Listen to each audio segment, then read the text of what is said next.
क्यों आए हैं?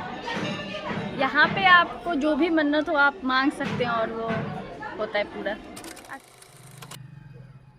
ঝাড়খণ্ডের এমন একটি মন্দির রয়েছে যার ইতিহাস ৩০০ বছরেরও বেশি পুরনো। এখানে ভগবান রূপে হাতির পুজো করা হয়।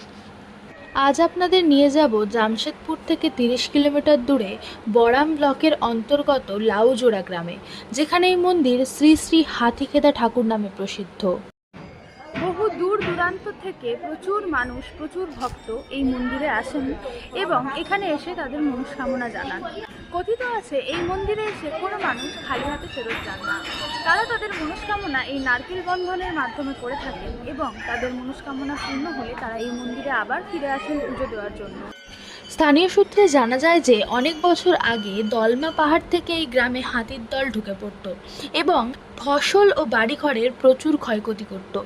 এই সমস্যার সমাধান করতে গ্রামের পুরোহিতরা ৩০০ বছর আগে মাটির তৈরি হাতির মূর্তি বানিয়ে পুজো করা শুরু করেন। পরবর্তীকালে এই স্থানে মন্দির নির্মাণ করা হয়।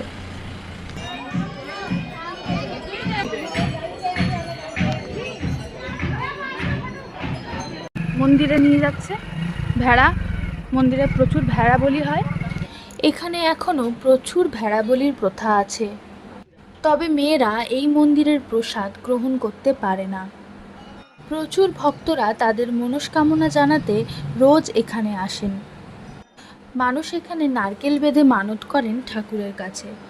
আপনি কি করছেন এটা? একটু মানসিকটা খলিলে বান্ধি রাখি রই। মানসিক করেছিলেন? হ্যাঁ, ওটা পূর্ণ হয়ে গেছে? হ্যাঁ, তাই এখন খলিলে। ও আচ্ছা, এখন খুলছেন? হ্যাঁ, আচ্ছা, যে কোনো একটা খুললেই হয়? হ্যাঁ। আচ্ছা আচ্ছা। মন্দিরের গর্ভগৃহে কোনো রকম ছবি তোলা নিষিদ্ধ, তাই গর্ভগৃহের কোনো ছবি আমি আপনাদের সাথে শেয়ার করতে পারছি না। সবাইকে অনুরোধ, আপনারা মন্দিরে এসে ঠাকুর দর্শন করে নিজের মনস্কামনা জানান।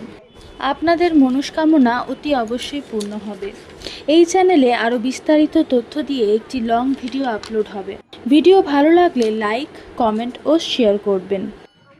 এরকম অজানা মন্দির সম্পর্কে আরও জানতে চ্যানেলটি সাবস্ক্রাইব করতে ভুলবেন না। ধন্যবাদ।